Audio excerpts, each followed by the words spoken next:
Ayan, in this video guys ay tuturuan ko kayo kung paano maglinis ng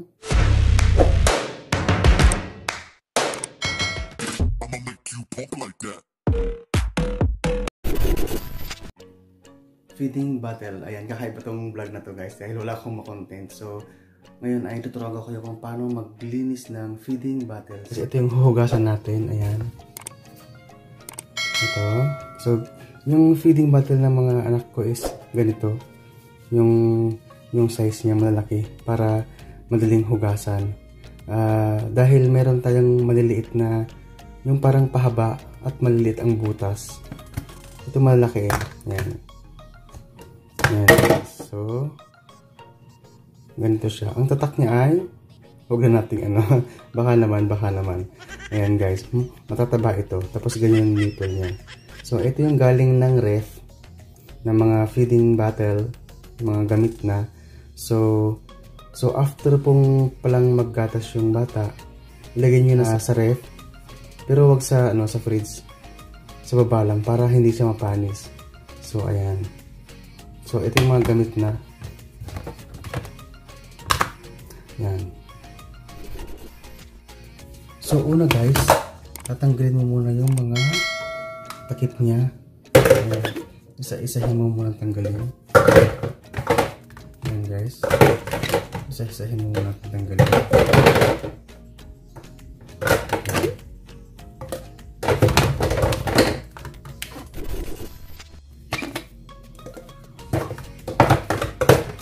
Yan guys, isa-isahin muna. Yan. Yung bunga nga niya guys, kanyang kalaki oh. So, madali siyang hugasan. Kasi mayroong mga feeding bottle na mahirap hugasan. Yung una kong anak dati, yung mga feeding bottle niya, yung mahaba.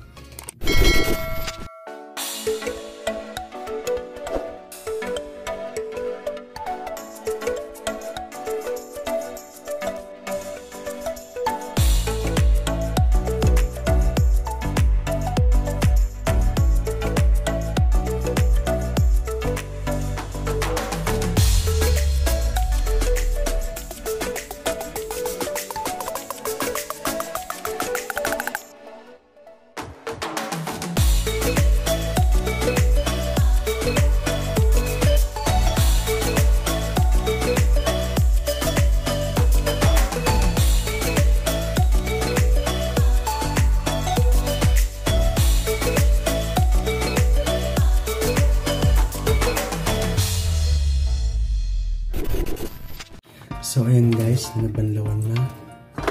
So, ito yung mga nipples. Ayan, ito yung ring. Yung takip. Ito yung rings. Ayan. Malaki siya guys actually. Ito yung brand na binili namin. So, madali siyang hugasan. Ito guys, madali siyang hugasan dahil mataba na malaki yung butas. Ayan. baka naman.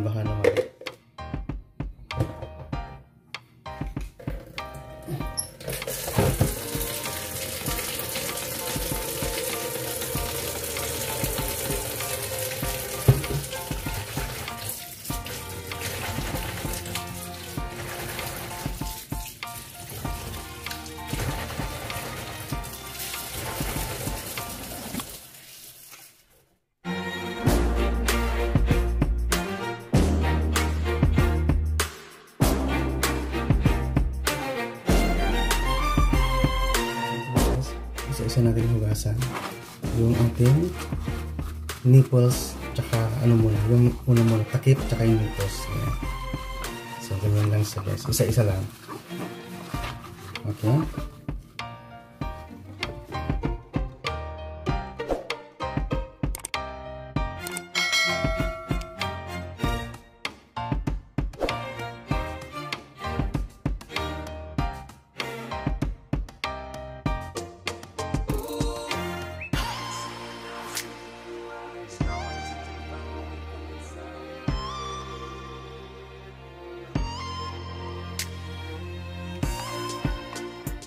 So, ito naman guys yung nipple.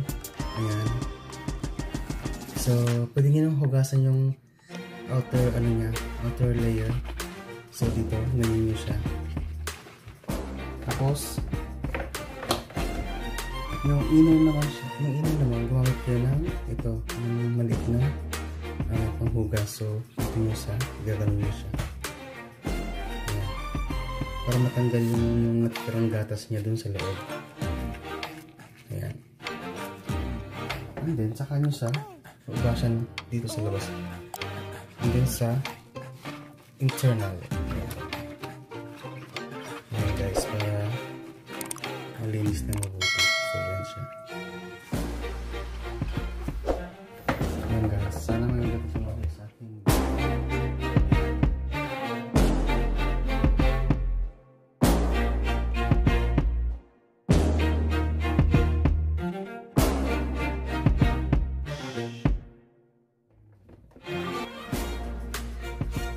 So, ayan guys, ito.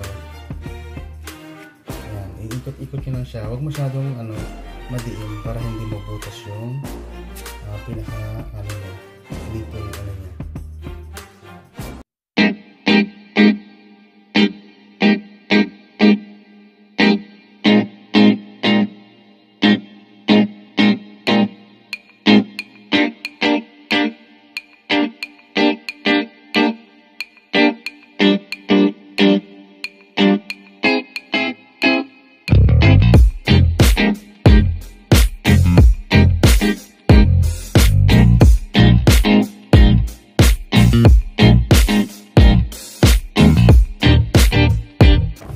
Ayan, so tapos na guys yung mga nipple, tsaka yung ring, tsaka yung takip.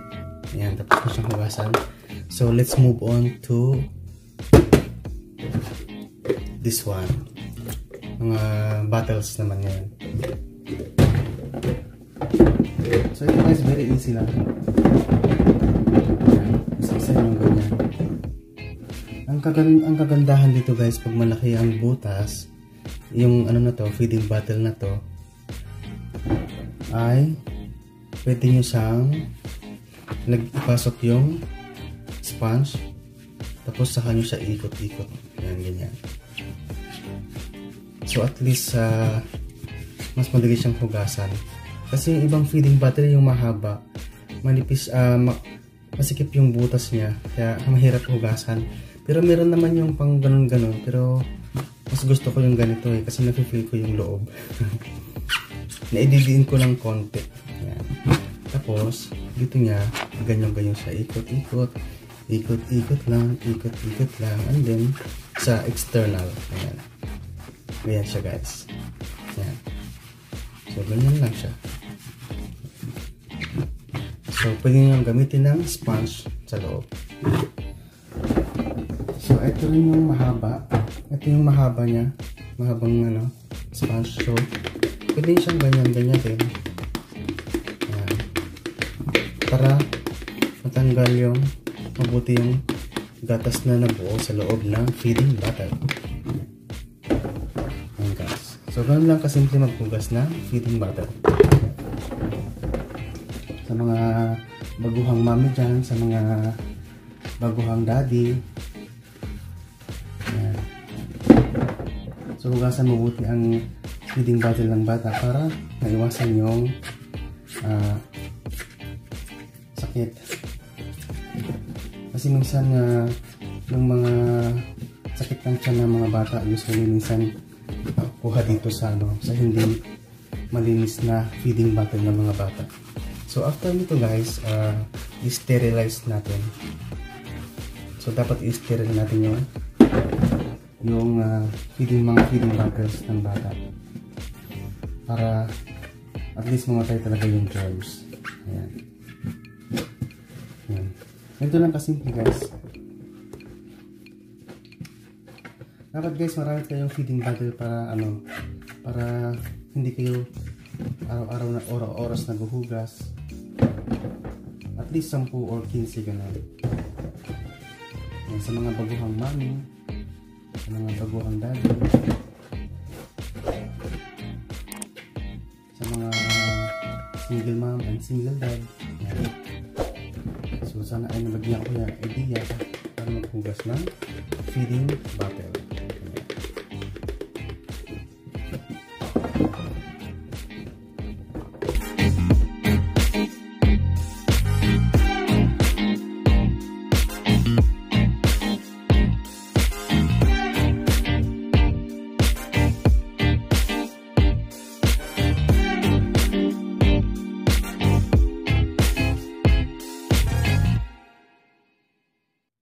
So after nyo masabon guys, ay balawan nyo isa-isa sa running water. Okay? Ayan.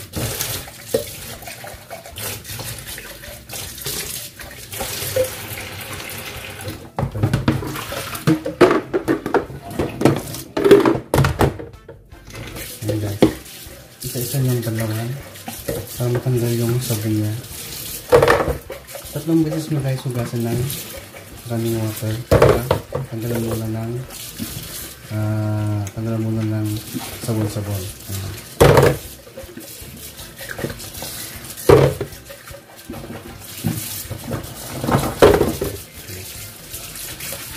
Dapat sa running water guys para saglit lang naman ito.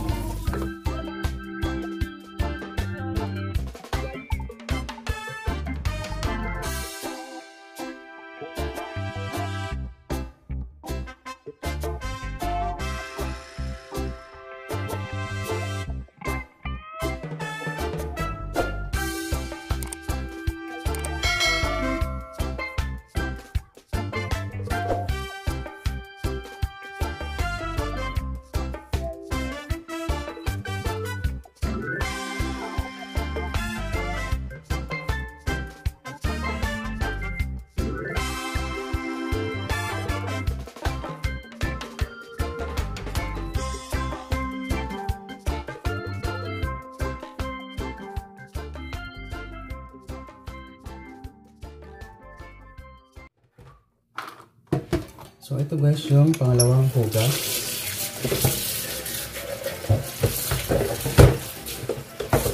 Yung pangalawang hugas guys, gamitin nyo ng sponge.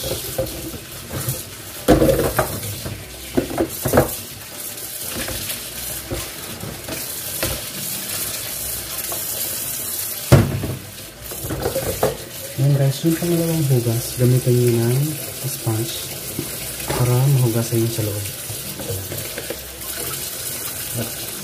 Yan.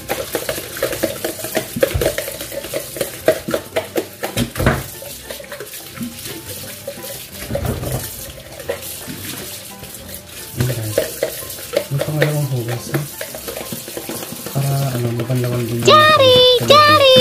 Your phone is ringing! Mag-amoy sabon. Daddy! Your phone is ringing! Liquid soup. Basta hindi masyadong matapang. Ayan. So, isahin nyo guys. Tsaka lang talaga sa paghuhugas ng feeding bottle.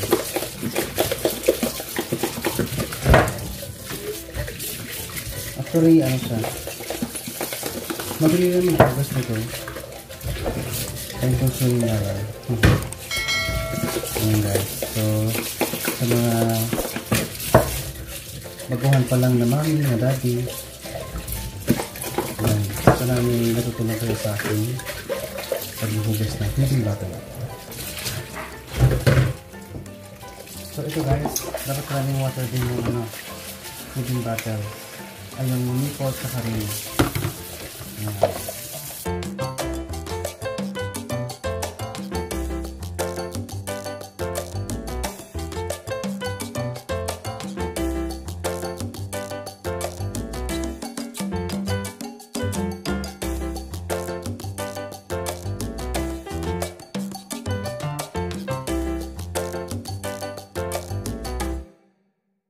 So ito na guys ang pinaka final stage, pinaka banlaw niya. Ayan.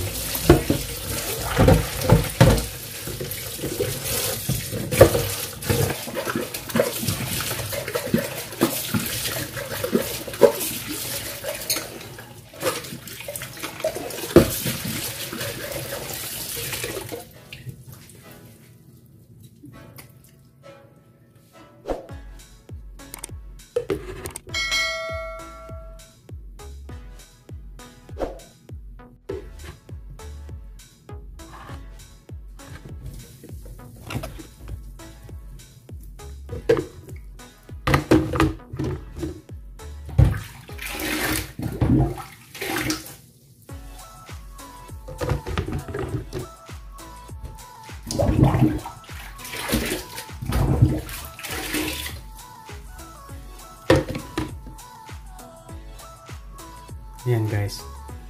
Yung final niya, itaklob nyo siya para ma-drain yung tubig niya. Guys, ito yung ating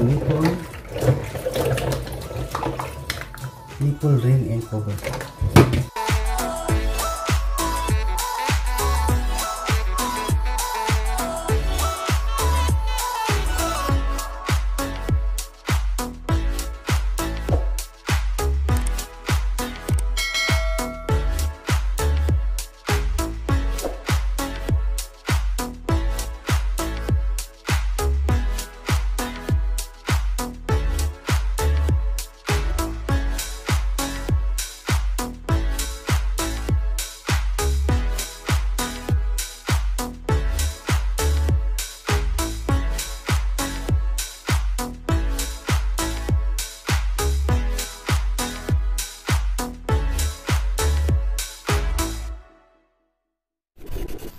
Ito na guys ang final product.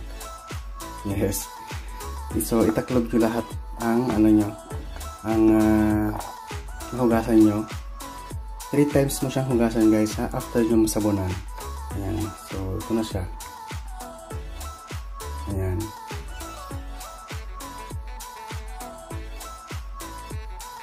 Ayan.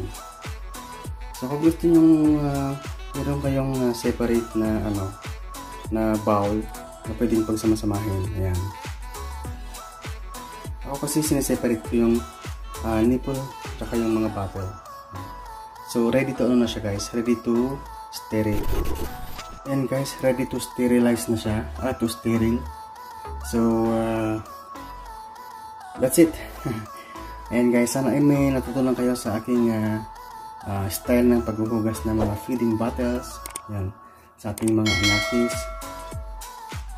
And of course, sa mga bagong parents, sa mga bagong mother and father, ayan, sana ay may natutunan kayo dito sa aking simpleng paghuhugas ng feeding bottles dahil ito nakasalalay ang magandang kalusugan ng ating mga anak. Ayan, sa mabuting paghuhugas ng feeding bottle. Ayan guys, maraming salamat po at sana ay may natutunan kayo sa aking simpleng pag-vlog, ang simpleng paghuhugas ng feeding bottles para po sa kalusugan ng ating mga anak. First time mo magpadalo sa ating channel, don't forget to subscribe, click the notification bell para ma-notify ka sa aking mga videos, and of course, pati-share na rin po pag may natutunan kayo sa aking mga video. Maraming salamat and God bless. Hellcat.